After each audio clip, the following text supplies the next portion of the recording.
Kit. Maybe Apparently, you should update to Windows 10 before the cute hey, photo guess show. what? Oh, hold on, hold on. What do we have here? What do we have here? It is a Windows 10 box, baby. What up, bro? I'm gonna upgrade. I'm gonna upgrade. All right. So, uh, we started talking about dumbass fucking Summit G at the beginning of the show here, because he's not really a dumbass. He's a cool guy. I think he's hilarious. I think some of the shit he says is fucking stupid and dumb. But besides that, we're talking about the treasure hunt, man. The treasure hunt, the secret slash the treasure hunt. Kitty, we're talking about the secret, the treasure hunt. What's going on, bro? It's a secret. Shh, shh. It's a secret, Kitty. It's a secret. All right. And if you jump on my blanket, we're gonna have some trouble later. You're gonna get scolded at. I'm just kidding, guys. I love my cats. Uh, so, Kit, where do we begin with this? Where do we begin with this? Do we want to begin with your connection to it? Do we want to Um, begin with the man himself? Do we want to begin with Josh Gates? Do we want to begin with... Ooh, this is a good question. We could start with an introduction first about what it is.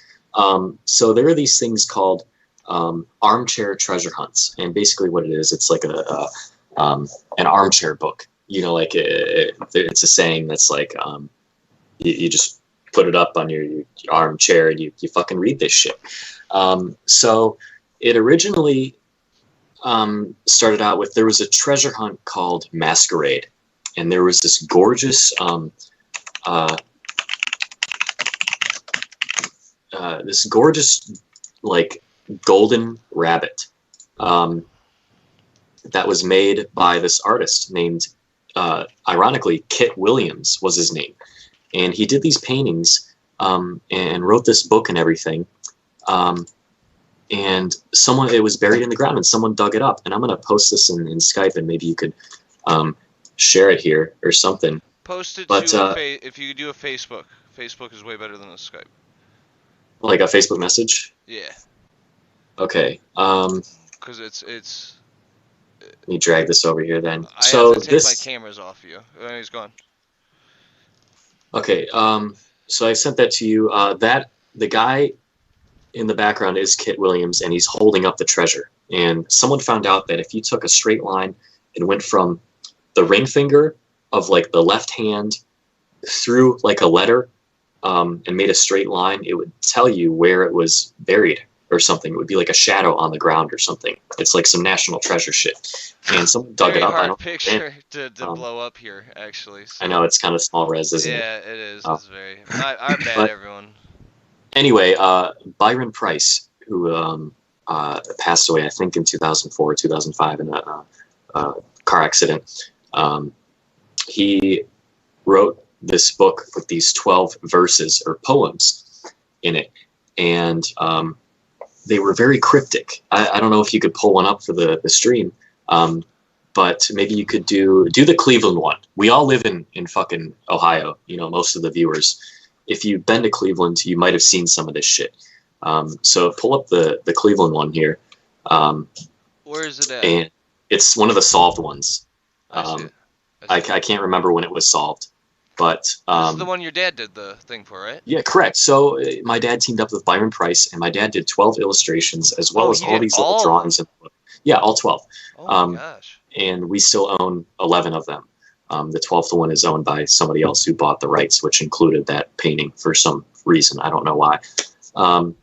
So these verses are not paired up with the paintings at first. You have to figure that out as you go. And since this book came out in 1980, and since 1980, only 3 have been found, and one was just found like a couple weeks ago or something in Boston, Massachusetts. So this Cleveland one, for example, in the upper left-hand corner in the trees there is the terminal tower, but it's upside down. In the lower left-hand corner, there is an outline of Ohio in like the tree branches and stuff. And then there are GPS coordinates on those little plaques there. And in that archway is this wall that is in the cultural gardens, in I think the Greek section.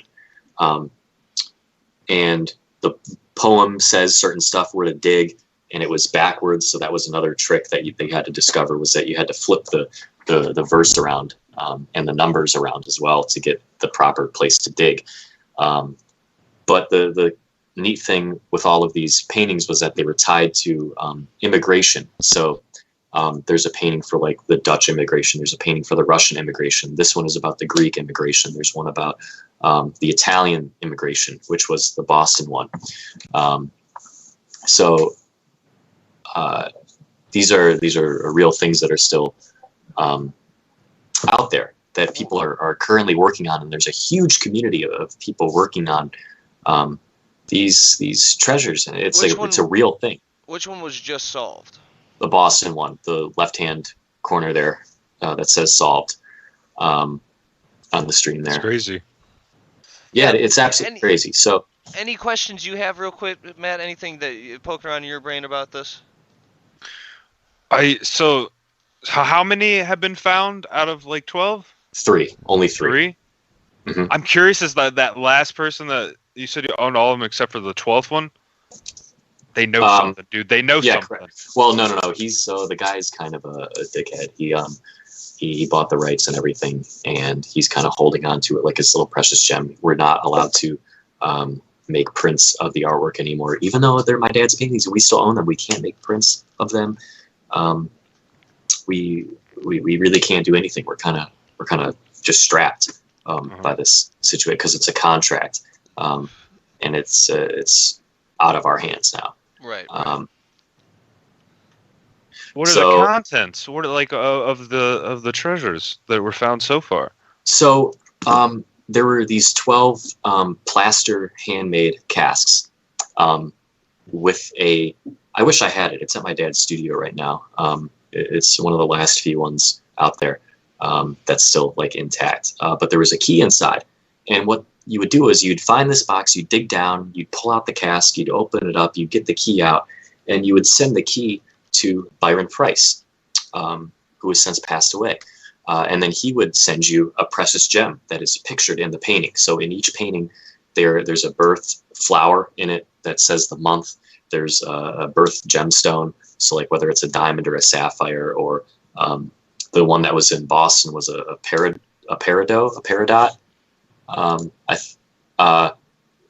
So the most recent one was Boston, the peridot.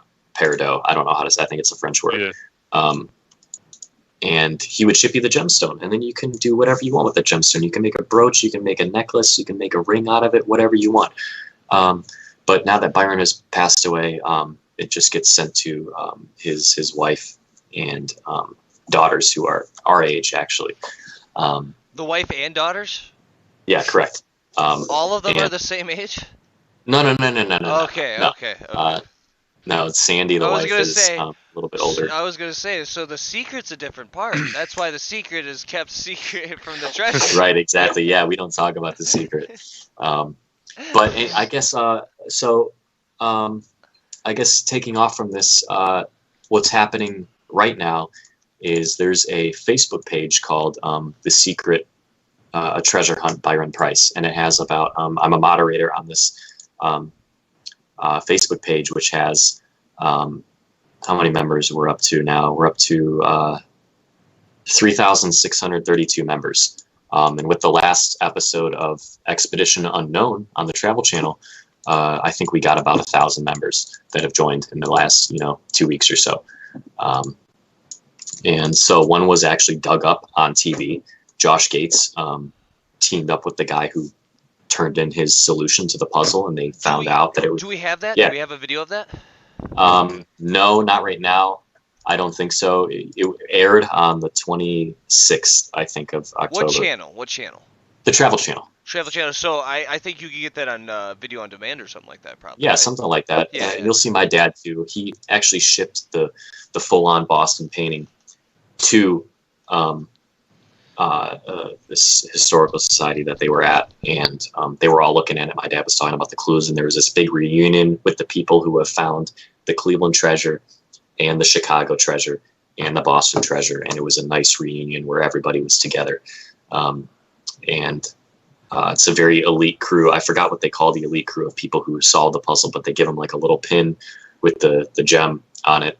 If you're just joining us right now, we're talking about Fuck. I know I'm gonna mess his name up over and over, so that's why I really want to make sure. Byron Price, right? Price. Yeah. Price, yeah, Byron correct. Price. We're talking about Byron Price's The Secret colon a treasure hunt, which is basically a book he made about 12 treasures that he himself hid, right? Yeah, correct. He himself hid, and he has passed away. So it's quite a interesting They're not topic. lost. Puzzles are the gems aren't lost or anything. They still have them in there. So if you do find a solution, you find out where it is, and you dig up a key, and you send it in, you'll still get the gem. It's still honored to this day. That's tight. Wow. That's so That tight, is cool. dude. Yeah, so like it's still a very real thing that's happening. So now that we've talked a little bit about, so Chicago was also solved. Was Chicago the first one to be solved? I think so. That was only solved, I think, 2 years after the book came out, and then it was silent for I don't know, 20 or 30 years until the Cleveland one was dug up. And then just as of recently, like a couple weeks ago, the Boston one was just dug up. But the thing about the Boston was that this guy figured out where it was, and he went to go to where it is, and it was under construction. So he talked to the construction crew and said, if you find anything, call me. And they did. They found something. So it was about to get renovated. And that's the thing with some of these casks, is that it's been so long that landmarks could have been gone. Whole areas could have been paved over. Things could have been dug up and destroyed, and you might not even know it. So some of it is just like out there forever. You don't know if you're on the right track or not. Right. You don't know if you're going to show up at a empty plot of land or a Walmart. Right, exactly. That's the thing, and it's what keeps people going. And there's so many theories out there where things. I also think that's the reason why Josh Gates hopped on that shit so hard. You know what I'm saying? Because of that. What is it? It's like cryptozoology in a way, man. It is kind of like that because it's out there, but can you find it? Right, exactly. These things seem more reachable for an end goal than finding Bigfoot or a date for Friday night. You know what I mean? That episode was crazy. If you guys haven't looked up that episode, Josh Gates tries to find a date and realizes that once you hit 30, you'll never meet anybody ever again. So anyways, right. Kit, what is your favorite? My favorite is probably the Cleveland one. Okay, besides the Cleveland one, unsolved. Of the unsolved ones. Unsolved from let me look here. Which as you're looking here, I'll go through them real quick, because why don't we go through a little ad, huh? How about that? Okay, yeah, go ahead. We'll go ahead and do a little bit of an ad time here, since we're in the middle. Inhalables, Ohio's premier smoke shop, which is 1147 Pearl Road, Brunswick. All your smoking needs, anything you need, wraps, anything like that. The great guys too, all great guys. Buy from all over the country. I don't know if they go out of country. I know maybe they have that cheap China import glass if you're trying to use it once and throw it if you go to a party, something like that. Like, look at my cool piece, and then smashed it against the wall. If you need something for 2 days. Right. So, they basically have really covered everything in that aspect. So, once again, really great guys. Bitcoin ATM. Where else are you going to find that shit? Maybe California? So, go ahead, go there. Don't mind all the drunk people on the side of the bar who don't understand that, the front of Inhalables isn't the bar. The Inhalable guys are getting rid of that. Don't worry. They're on that shit. But anyways, so yeah. Remember, Inhalables, Ohio's premier smoke shop. So also, I need to plug in my headset before it dies. That would be terrible. So I guess I could carry on with my favorite image or my favorite painting. Yes. Besides Cleveland. The funny thing about this is, and I have told my dad how much people love these paintings, and I actually like these 12 paintings more than his more recent work, which is kind of funny because he doesn't like these paintings at all. He thinks they're amateurish. He thinks he could redo them. I think they're gorgeous. There's a certain mysticism to them and fooling around that he doesn't have anymore, I don't think. Right off the bat, from just looking at the little thumbnails, Montreal seems to have an allure to it. Yes, Montreal is quite nice, and that's the I think that's the Dutch immigration one, and or from the Netherlands. And you might notice that it looks a lot like if you're a fan of art history, it looks a lot like Hey, Arthur. Rembrandt's self-portrait. Oh. No. Rembrandt's self-portrait from like 1886 or something. I think he did his last self-portrait ever. It looks just like that. And Rembrandt was a Dutch painter. He was from the Netherlands. So that was the tie-in for this. So he is also looking at art history. This is so good too, Kit. You are right. This is like, man, almost alternate dimension good. Right, exactly. And everything in this painting means something. It's a clue to something. The shape of the mouth is part of like a road system or a water system or something like that. The shape of the neckline is something. There are numbers to GPS coordinates hidden in the hair. There's all sorts of things like this. This is insane. Yeah, it's absolutely mind-boggling. And that's the thing is that you get kind of seduced by all these tiny little clues. But the trick is to look at these images with none of that. You have to think about them simply. These things are right in front of your face that you might not even realize. They're just glaringly obvious clues. But people delve into stuff more thoroughly than they need to. So, besides Montreal, did you have any other ones that have a certain kind of crazy? Yeah, I love the Houston one. It's the one with the three pillars in it, and the ball is on the top of the one, and there's this like kind of genie figure with his arms crossed. Yeah, people don't realize that that's probably a genie. They think it's let me just read this comment here, because if you scroll down on this one 7 comments thing, it says the figure with the crossed arms may be a representation of the spirit of the Confederacy statue in Sam Houston Park. The way it is lined up with a fountain, like a djinn rising out of a whirlwind, suggests that we should visually be lining up two things. So I think that's way overlooked. I think that's way too complicated for what it actually is. I think it's a genie. Yeah, and in these comments, I think these comments are pretty good. Some of those comments are pretty old too. This is 2000. These are 2019. All right, you ready for this? Oh, did you scroll all the way down? I have cracked the code, but need help retrieving the treasure. Can anyone be of assistance? And then below it, hey, we're in the area. Can we help? And then below that, I have cracked it too. How can I reach you? There's a lot of those, a lot, and I get emails. We get phone calls. My dad gets emails about shit. All these different things that people think they've solved, and I'll tell them, I'll be like, listen, I don't know, I don't hunt for this stuff. Really, I kind of do. I kind of look around a little bit. I'm not legally allowed to go dig because I'm related to the guy who right. may have helped bury them. You know, who knows? I don't know. So I can't really dig for these, but I'll accept their submissions and I'll take a look and I'll tell them if they're right or totally wrong. I want the writer of Breaking Bad to do a prequel series to the writing of the book with your dad and Brian Price. Oh, Vince Gilligan? Yeah, Vince Gilligan writing a real crime drama about you and your dad and Byron Price trying to bury all the treasures. Right. Listen, if I don't make it out of this one, you must promise me that it goes on. It's just like a 5-season drama series. And then it can go into Better Call Jude. You know what I mean? Better Call Jude. And then like that will be like him trying to take any artwork he can freelancing, but he's still connected to this. Oh my god, that's too real. It's too real. Let's do it, dude.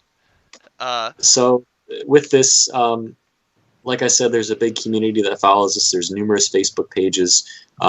George Ward, who has stopped in this podcast before, runs pretty much a lot of it. I don't want to say all of it, but a lot of it. He has a podcast that comes out, I don't know, I think once a month. It's called A Secret Podcast, or The Secret Podcast. It's on Spotify. And we do all sorts of stream. Like if there's a new episode of Expedition Unknown, we stream it, and so everybody can watch it. He also runs the 12 Treasures site. Yeah, go ahead. I also think that we're going to give George Ward the highest honor that you can receive at the Keith Wolka Show.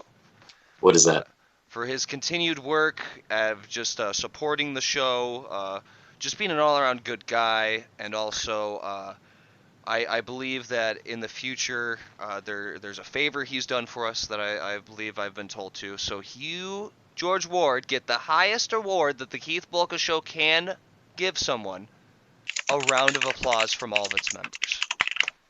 That's nice. Thank you, George Ward, for all of your Thank you so continued much, buddy. Support and feedback, man. Yes, I really do. He also asked if he could plug our show on his podcast, and I said I would run it by you because I don't know if you want all those crazy people who hunt for this treasure. No, yes, I honestly, yeah, man, I would love it. Anybody that would want to plug my show on anything, I appreciate you asking, but if you go ahead and just do it, that's fine too. I'm cool with that, because I even plug. Let's save that for a second. Let's close up on the secret podcast, and we'll get into our next subject, and we'll talk about how Keith's been plugging the show lately. Okay. So, Matt, so what do we got? We got New York. We done Houston, New York, St. Augustine. Oh, here we go. New Orleans, Matt. New Orleans is actually where a treasure is hidden. Yeah. Which one? Which picture is that? It is the picture. It is a really scary picture of fucking a masquerade mask, like a hand coming out of a vase or a bag, holding a masquerade mask, in front of a like a granddaddy clock. A grandfather clock. Yeah, granddaddy clock. Oh, I see it. I found it on Google. Oh shit. Yeah, so someone has figured out maybe that the face looks like Louis Armstrong, who was born and raised in New Orleans. There are these clocks around New Orleans that look like the clock. There's this the shape of Louisiana might be that horse head in the lower right hand corner. There's all sorts of weird shit that's happening in this. Very New Orleans-esque. You know what I mean? Absolutely.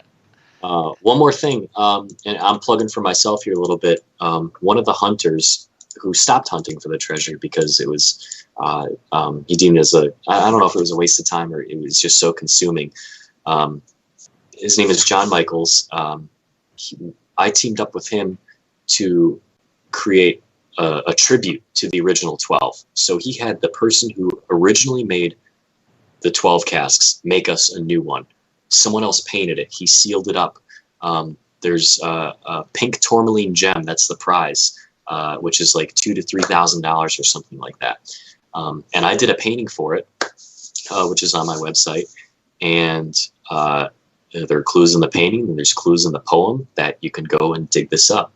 And it's a real thing that another community is working on right now. Is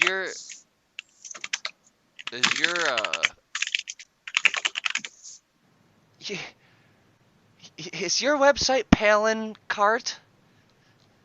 I think that's like one of the headers for it or something. I love it, dude. Thanks, dude. Palin Cart art. So if you scroll down a little bit on that home page, you'll see the image. Yeah, a bunch of naked chicks. I'm just kidding. No, I'm not actually that. Okay, I think I found it. Is yeah, that there you the go. one with the chick and all that, with the yeah, that's the yeah. So there are clues in that painting, and a lot of I actually can't say too much about it because it's still a very don't fucking talk about it. Real quick, shouts out to Kenny Johnston, Constance Galati, Tyler Phillips, Alan Russell Miller, and Kyle Volka. Thanks for tuning in, guys. All of you. One of you specifically. All of you. And so anything else we want to wrap up on this real quick? We can always come back to this on another episode if we want to come back to this, but I just wanted to give a brief overview and kind of a exposure to Kit's involvement into this project. If you see it out there in Discovery Channel or Travel Channel or fucking the internet or anything, yes. I know we're famous now. I get it. But anyways, I don't yeah. think anything else too much. I'm sending you another picture right here. I was actually on the Travel Channel the first episode they did on The Secret, and I got to play a young version of my dad, and so I got to paint this picture, and so I just sent you a picture. It's my chin Is that and all it my showed? mouth. And you could also see my face. There was this blurred shot where I got to paint like on a camera lens, and you could see my blurred out face in the background, and it was done with high speed cameras and stuff, so it looked really cool. Wow. I got paid $100 for that. That's nice. Yeah. So Did you this. give Josh the painting afterwards that you were painting? No, I haven't met Josh yet, but he does like Dan's dogs in Medina, Ohio, quite a bit. Dan's dogs. Dan's dogs. Okay. We have to get him on the Keith Polka show. We have to find a way. We have to get Josh Gates. Yes. So we could just. Thank you.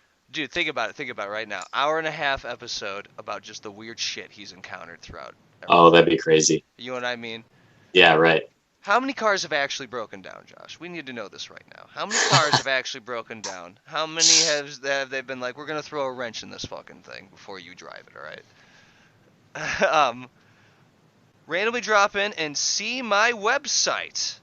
Well, that's because, George, we've been talking about the Secret Podcast. Not the Secret Podcast, the Secret itself, the Secret Treasure Hunt book. Your website had the paintings on them and the poems to easily access. So we've been talking about them for a little bit. We've also shouted you out and gave you the highest honor the Keith Polka Show can award, which is one more time for George tuning in here. A round of applause. Thank you so much, bud. I really appreciate everything you've been doing for us lately and everything like that. But yeah, I just wanted to give a little bit of exposure to what this was since it's been shown on the Travel Channel and everything like that lately. Kind of give people an idea of Kit's involvement into it, and also, you know, it's something that it is so interesting, man. Every painting in itself is like, takes you to another fucking world, man. Yeah, that's the best way to describe it. So anything else? Anything else we wanna give up here before we go into our next thing, which is what we've been I don't think doing so, here? man. Think that's good? That's good? Yeah, I mean, I could go on for hours and hours about this thing, And but I think we'll bring it up periodically more as, you know, I want to say Josh Gates, but also it's anybody's grab. Just because Josh Gates is on this stuff doesn't mean that you and your father, or you and your husband, or you and your boyfriend, or you and your ex-wife can't get on the road and start hunting this shit down. right.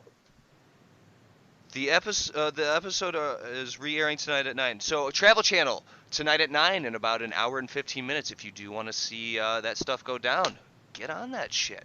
So Matt, do you want to introduce our next topic, buddy? Sure. We're talking about Call of Duty Modern Warfare. So and all its ups and downs and in-betweens. So this is honestly all we've been doing lately.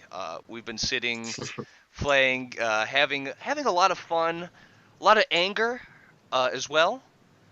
So let's. I don't think I've ever been more angry in my life than playing this game.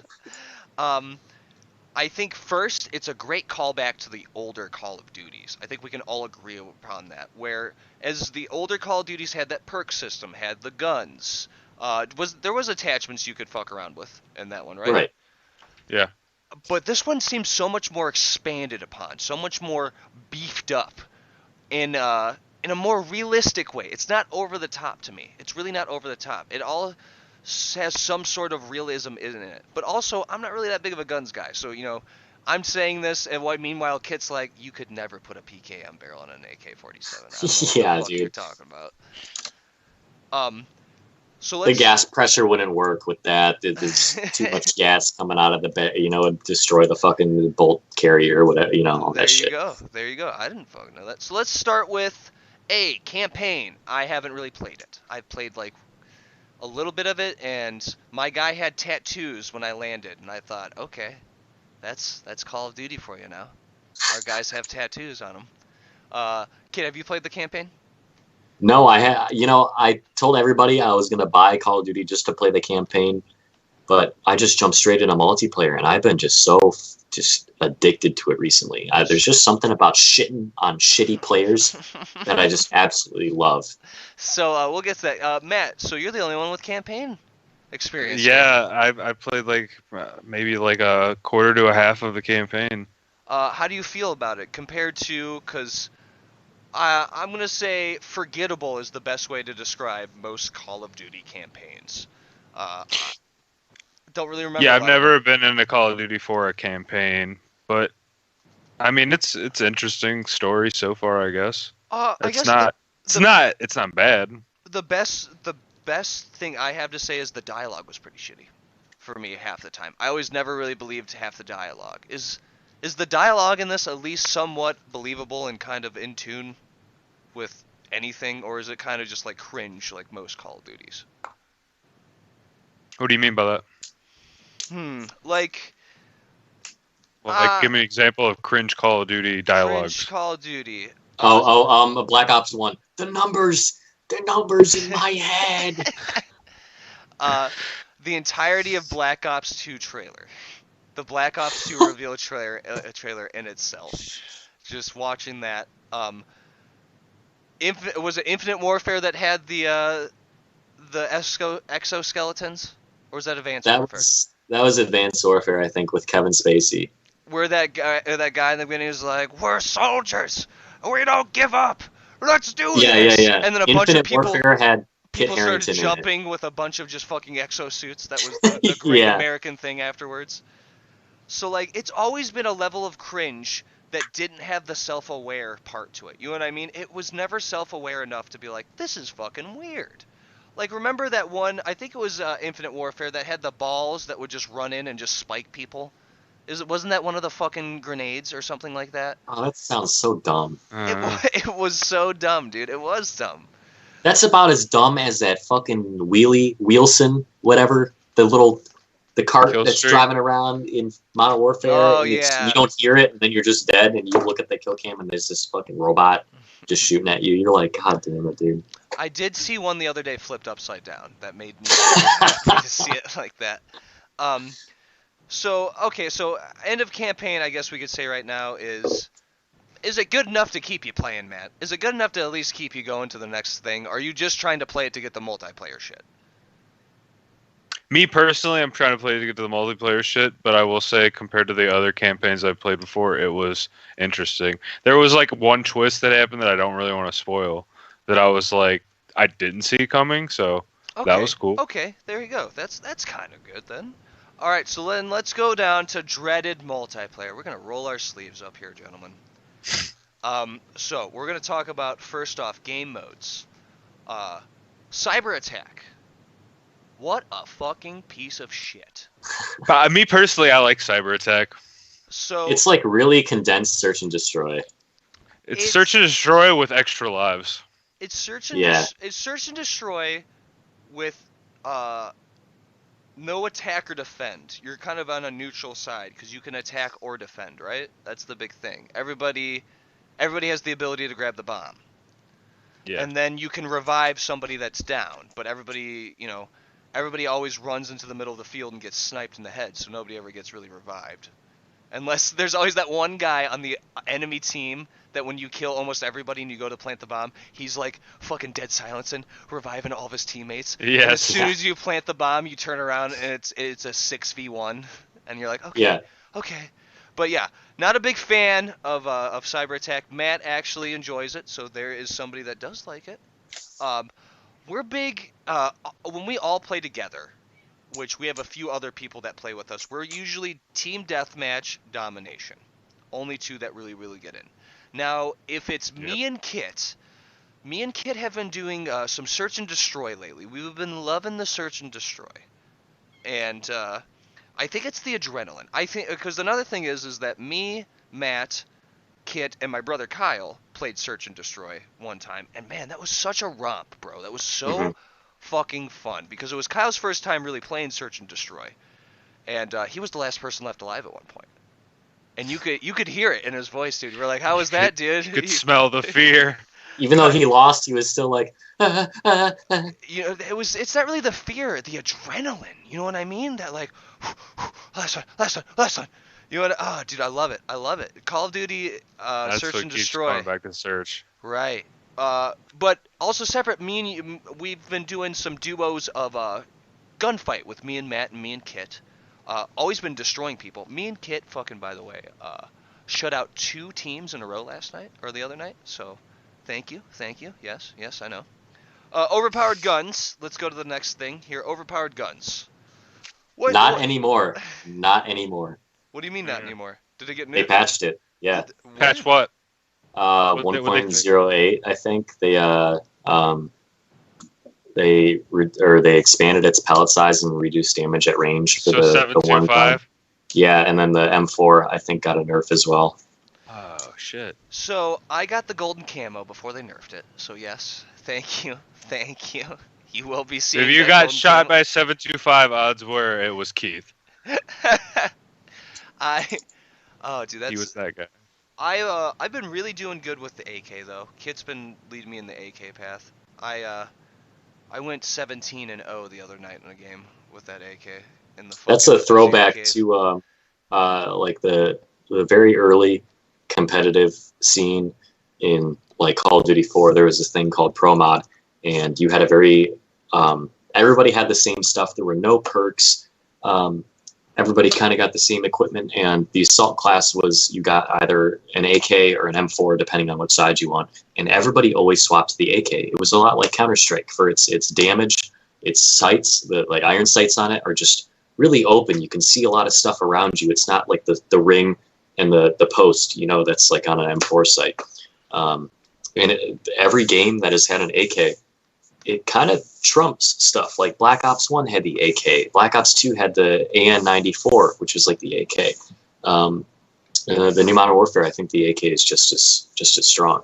It's just a really versatile. It shreds at like any range. And while we're talking here, I'm going to be doing my tasting of the mead tonight. Can't forget I forgot my mead. learned. It's okay if you forgot your mead this time. This has kind of been a rush show. We've been doing a lot of shit. Holiday season's coming up, guys. So you know what I mean. It's just adjusting to that schedule and getting that down, because it hits you in the face when it gets you there, dude. It really fucking slaps you, just right up the head, where you're like, oh shit, people are out and about now. People are doing shit. It's no longer, well, we've been sitting around for 3 hours, nothing's going on. Do you guys want to like do something now? You know what I mean? I go to work now and I'm just fucked in the face, dude. They just hit me until I get off. So I will be doing, I believe this is one of the ale pails. So let's do bottoms up here. Woo! Yeah. I know Matt has said the same thing before. I'm not sure if those ale pails are really really up my alley, man. Pale ales? The wasn't that what it was? The oak barrel ale? Is that what it is? The oak barrel ale? You took one, didn't you? I had the whiskey one. Okay, and then there's the oak barrel ales, which I forgot the list too. It's one of those. We'll get it up. I'll make sure I say it. But man, that is straight up. I'll just say it like that. That is straight up. I don't know if it's better as you go. I'd probably down a couple to see if that was good. But like right off the bat, man, I don't really taste a lot of honey in that. But anyways, what other guns do you think are overpowered? Do you have any other guns that you think are really overpowered or that you hate fucking seeing? Claymore. That got a nerf too. I think the MP5's overpowered. Yeah. I think You can fuck shit up with MP5 pretty far away, like, and it's just really good decent mid fire range rate, too. Like, decent damage. overpowered mid range for me. That's what I think it is. Because I've seen a lot of like, those like flanks where you can flank somebody on some of these maps, like the farm map, and you can get within range of like 6 people, kind of in Hmm. that mid range. It's not really up close, it's not really far away, but you can see them. I've seen you. I think it was with an assault rifle, but I believe with an MP5 it would have been even faster. I've seen you shred people like that before, Matt. I've seen you get like a quad kill just doing those flanks on that camp, Matt, and just fucking shred them all in a line. Uh, Yeah. let's also go with Kit. Uh, why why don't you say your accomplishments in Call of Duty multiplayer? Because I know you want to brag a little No, man, I'm pretty humble about when it comes to like gaming shit. bit. Um, Anybody who's sometimes, ever played with him is laughing their ass off right now. I want you to know. well, listen, it's like I've been playing competitive shooters since I was like, I don't know, 9 or 10 years old. Started off with like Medal of Honor, Allied Assault, Call of Duty 1, Call of Duty 2, 4, Black Ops 1, Counter Strike, a lot of Counter Strike, and it's just like aim is just no biggie. And then when you pair good aim with guns that are all, let's be real, all the guns in Call of Duty Modern Warfare are fucking laser beams, dude. You can just hold the trigger down and just slowly pull your mouse down, and it's like no recoil at all. One game I got just the other day. I got 3 juggernauts in one day. I think I got 2 juggernauts in one game. Actually, I can't remember, but and then Destroyed. the other week it was like 3 VTOLs or something. Four And VTOLs. It was 4 four VTOLs. VTOLs. We'll leave it at 4 VTOLs. He wants to be humble. I know it was four I don't know. VTOLs. I was in the game. People just run into your crosshair and you just pull the trigger down, and it's like they just stand there and they just drop, dude. There's so many people You know, we it's played so with easy. that want to cut Kit's throat, and just to hear him in this podcast being like, yeah, they just run into your crosshair and you just pull the trigger. Oh my gosh. So I guess we can also, let's talk about another thing real quick. Let's go into an experimental realm of Keith Bolka here, which is Also, next week, can I interject? Sorry, I will have Yeah. a frag video of some insane Call of Duty shit next week. I'm gonna try to get some together too. So Cool. Matt, if you want to try to get some All right, together, well, yeah, let's I'll go. we'll try to see who has a better frag. The shit talking, man. The shit talking. The shit talking in Call of Duty is such a staple. It's such a Yes, staple. yes. And so big words. Pussy. I think pussy is the biggest word that is used in Call of Duty. No. That is I think that playing a lot of words, it's got to be the F word, and I don't mean fuck. I mean the homophobic derogatory term. That is a big word that has been used since like playing this game reminds me of like the lobbies that you see YouTube videos about in Modern Warfare 2. Just the lobbies, not even the in-game stuff, just the lobbies. think, It's just a cesspool of shit talk. Racial slurs towards gay people and racial slurs towards black people are two of the biggest, yes. But I think upon what I can comfortably say on my show and not feel like you know what I mean, the worst person in the world or feel just terrible, I think that I think pussy's a good one to go with.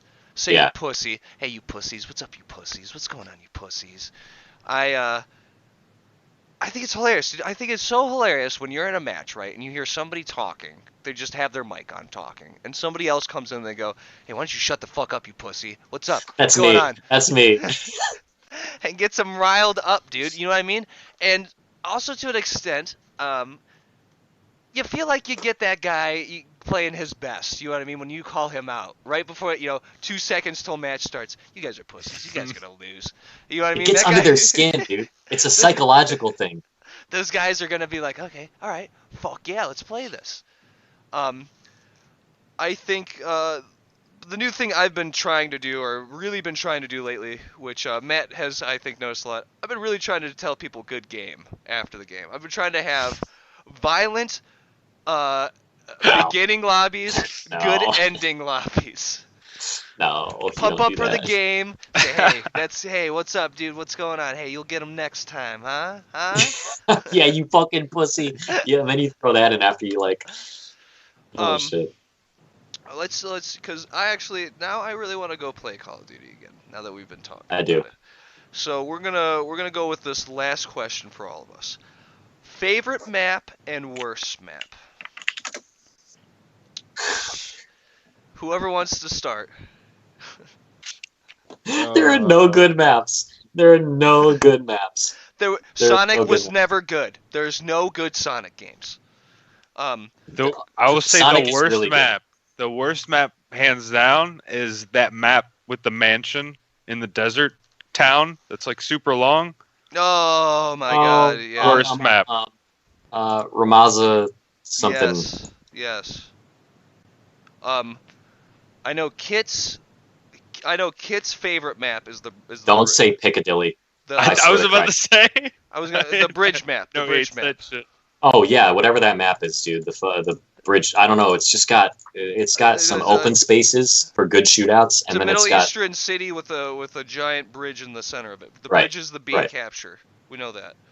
It reminds me of like a good Battlefield Conquest map. But I know that's your favorite map, or the map you go off the Mhm. most on.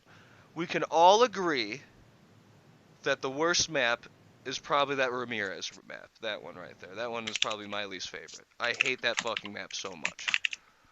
Contenders for worst map probably go to either Piccadilly or that farm map, because I hate that farm map too. Are we all just what are we all typing now? All I hear is dude, just I want to so know the many maps. clicks. I want to know the Yeah, names. I'm looking 'cause at I the maps forget. too. Have you played the new map yet, Kit? No, Ooh, what do you think of the new map, Matt?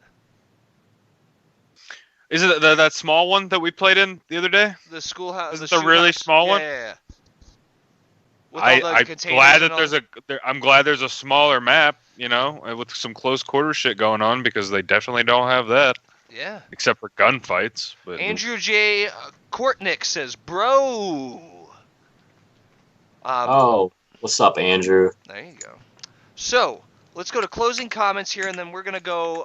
Play some Call of Duty Modern Warfare. If you guys would like to join us, it is cross-play with all platforms. So go ahead and message one of us if you know us personally, and we'll get you in on the fun, huh? So start with Kit. Closing comments, Kit. Take a seat, you fucking pussy. You suck at this game. Do the objective. Matt.